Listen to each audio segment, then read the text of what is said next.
Andrew Nordbye here today to help you build your confidence using forward-facing sonar. We're going to cover the tactics, mechanics, and strategy to do so. This is the Next Level Spotlight series. So let's get into it. The tactics. There's a ton of different things you can use to fish with. I mean, think about all the baits. There's millions of combinations. That's kind of how complex fishing with forward-facing sonar can be.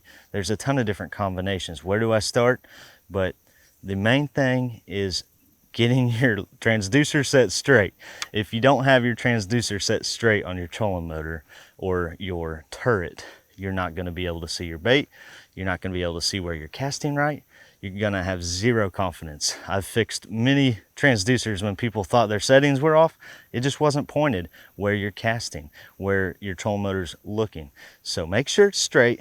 Number one tip right there on the tactic. And once it's straight, have your settings right, but it comes pretty standard. You don't have to change too much.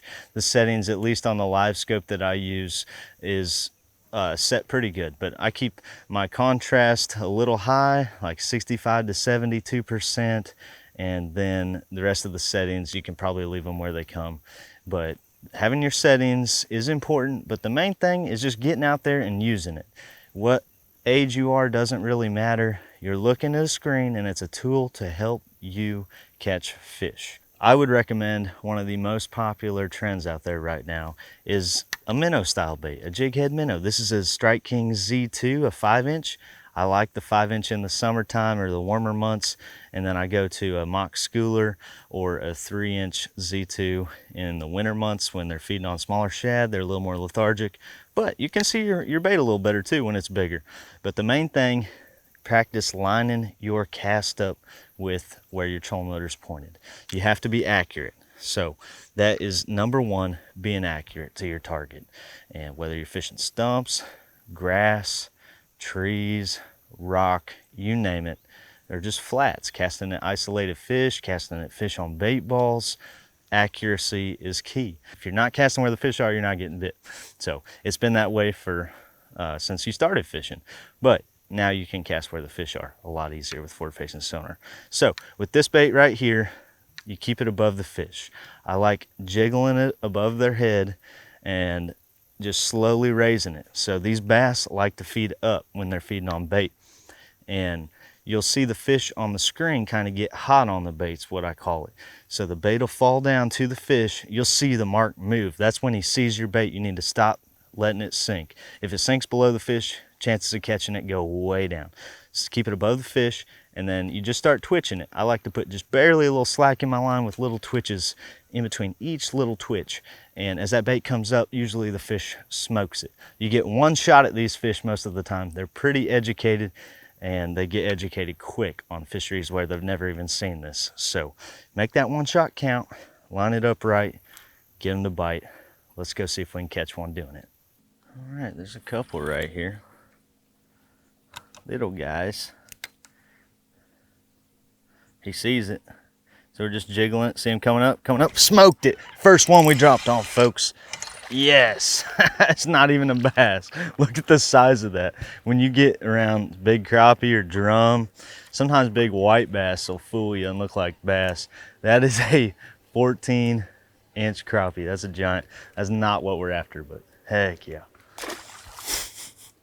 That's the fun thing about fishing this style.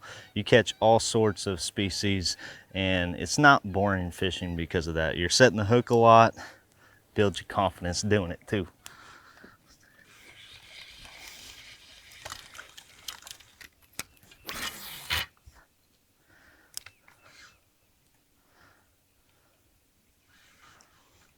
Here he comes. Eat it. He got it. There we go. Smoked it. We got him this time. Not a big one. They're out here. They're out here. And these little ones definitely let you know you're doing the right thing. Nice little guy. See you, buddy. This one kind of looks like a crappie, but let's see. Oh, he's coming. Oh, he's coming slow. He's following it. He went from just sitting there to following it. He's not very big. Whatever it is. You can kind of see its tail swimming in the back there. You can see it undulating. And sometimes the bass are just smart. They will follow it all the way in, no matter what bait you use. And I think that was a little bass that was smart. So it happens. But you're building your confidence. You're getting a feel for it. You are seeing the fish chase your bait. One other thing that I would highly suggest, like we're down here in Florida filming this right now, looking for these big Florida strain out here roaming, but go to a high percentage lake where you can have water to work with, some depth.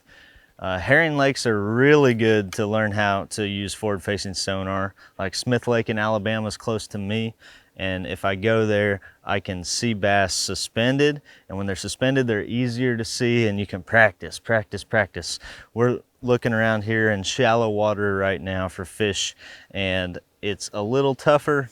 There's a lot of things to look at as far as stumps and some grass on the bottom and bait moving in and out. But when you're fishing a little deeper lake, herring lake, or in the fall and winter time when fish are schooling on shad, out in the middle is a really good time to go practice your forward facing sonar.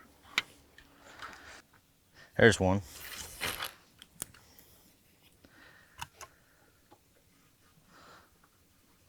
Got him. You see him come out of that stump?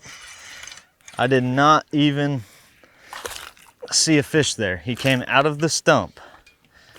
Sometimes you got to fish the structure to know if there's a fish there. You don't just see them all.